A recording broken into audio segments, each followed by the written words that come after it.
Olá, queridos irmãos do Grupo Despertadores. É uma alegria estarmos mais uma vez unidos para estudar a lição e gostaria de convidar você a orar. Senhor Jesus, muito obrigado pelo teu sacrifício na cruz e por interceder por nós. O Senhor nos prometeu que enviaria o teu Santo Espírito e é a presença dele que clamamos em nosso coração agora para compreendermos a tua palavra. Em teu nome te pedimos e agradecemos. Amém. O título da lição dessa quinta-feira é Ministério Celestial e o autor nos convida a estudar Hebreus capítulo 9, o verso 24, que diz assim: porque Cristo não entrou em santuário feito por mãos, figura do verdadeiro, porém no mesmo céu, para comparecer agora por nós diante de Deus. E ele nos pede aqui para nos concentrarmos em um ponto, a expressão final que diz que Cristo agora comparece diante de Deus por nós. O que isso significa? Nós, na condição de pecadores, se nós nos apresentarmos diante de Deus, o esplendor da glória dele nos consumiria. Mas, por piores que sejam os nossos pecados, por mais longe que estejamos de Deus, nós temos o privilégio de ter Cristo disposto a interceder por nós junto ao Pai. Cristo ele foi muito amoroso, perdoador e acolhedor quando esteve na terra. E essa mesma pessoa é agora o nosso mediador no céu. Isso é uma boa nova, isso é uma notícia maravilhosa, uma alegria saber disso. Saber que Jesus não apenas ele pagou a penalidade dos nossos pecados, levando sobre si,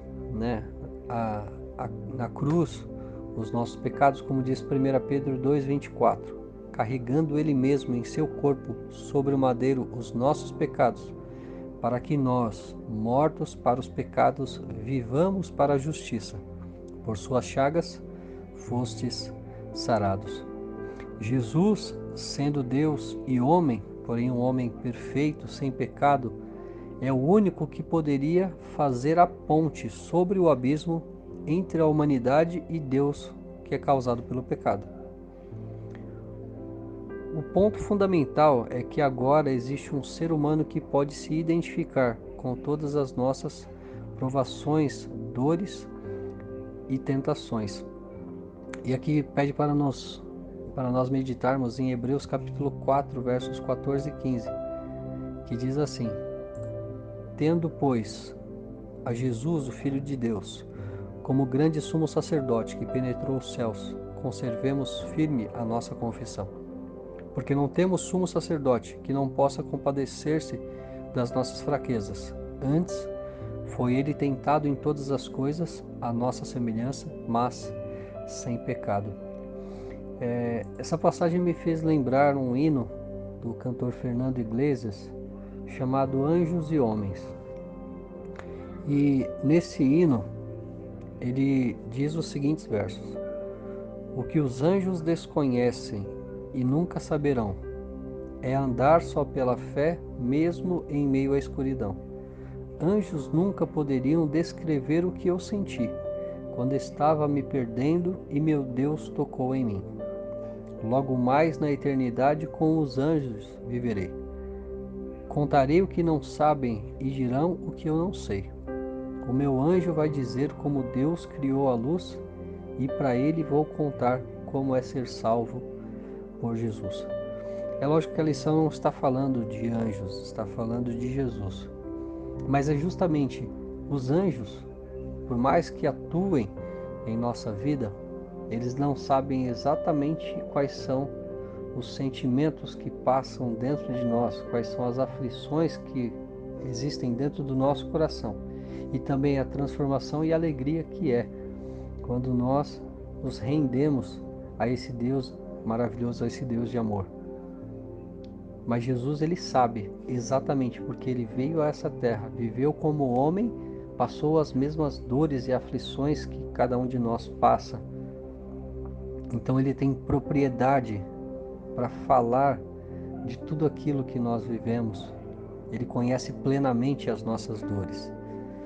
E a lição ela pede para nós lermos 1 Timóteo capítulo 2, versos 5 e 6 e respondermos aqui duas questões. O texto diz assim: porque há um só Deus e um só mediador entre Deus e os homens, Cristo Jesus, homem, o qual a si mesmo se deu em resgate por todos, testemunho que se deve prestar em tempos oportunos. E as duas questões são as seguintes: quais são as duas funções dadas a Jesus e como elas foram prefiguradas no serviço do santuário terrestre? Pois bem, Jesus, como nós lemos aqui no texto, ele foi o sacrifício do resgate e também o sacerdote mediador. Vamos relembrar aqui que no santuário terrestre, os sacrifícios eles eram oferecidos para expiar os pecados, e os sacerdotes faziam a mediação entre Deus e os pecadores. Jesus, que se fez carne por nós, ele ofereceu-se em sacrifício na cruz e hoje intercede por nós no santuário celestial. A maravilhosa notícia da nova aliança é que hoje, por causa de Jesus, pecadores arrependidos têm alguém que os representa no céu diante do Pai. Alguém que conquistou para eles o que eles jamais obteriam por si mesmos. A justiça perfeita, a única justiça que pode chegar à presença de Deus. Jesus, por meio do seu sofrimento, ele obteve a justiça perfeita. Ele se habilitou para reivindicar não somente o perdão pelo pecado, mas o poder sobre o pecado. E é interessante que porque convinha que aquele por cuja causa e por quem todas as coisas existem, conduzindo muitos filhos à glória, aperfeiçoasse por meio de sofrimentos o autor da salvação deles, conforme está em Hebreus, capítulo 2, o verso 10. Um escritor chamado Arnold Wallenkampf, ele diz assim: na Epístola aos Hebreus, em particular, o escritor tenta desviar os olhos dos cristãos judeus do ministério no santuário ou no templo terrestre para um santuário celestial, com um ministério mais perfeito, desempenhado por seu próprio Senhor e Salvador, ressurreto, que ascendeu ao céu. É interessante que se nós formos pensar que a dependência de algo terrestre para obter o perdão dos pecados, como que ficaria? Vamos pensar na história do povo de Israel. Como que foi quando esse mesmo povo, depois de entrar em Canaã, depois da sua desobediência, como a própria Bíblia diz, foi por vezes atacado, levado cativo para outros lugares, para a Babilônia, por exemplo, e o santuário já não estava mais ali feito, já não existia o serviço sacerdotal. Tempos depois foi construído o templo, mas o templo também foi destruído, e então não existe intercessão, não existe perdão de pecados. Para Deus não é necessário um templo físico, justamente porque ele imaginou que algo mais amplo precisava acontecer. E aí ele enviou o seu filho Jesus para viver aqui.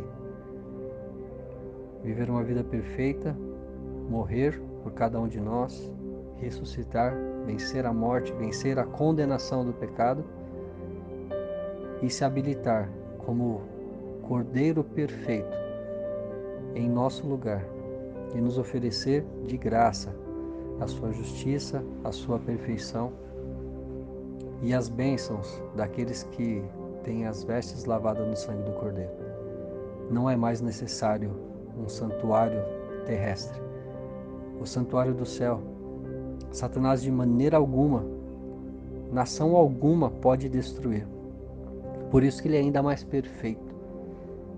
E quem ministra nesse santuário é o mesmo Cristo que padeceu aqui nessa terra, que morreu por mim e por você.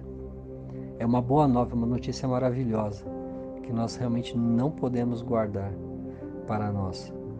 É uma esperança que reaviva em nosso coração dia após dia, até que Ele venha e, por fim, de fato, seja eliminado todo o pecado. Já não exista mais o medo de que, pelos nossos desejos, nós venhamos a cair.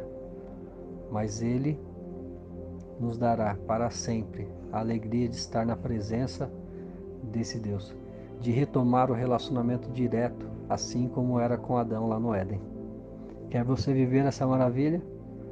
Vamos, mais uma vez, ter o compromisso de entregar tudo nas mãos do Senhor. Que Deus abençoe o seu dia.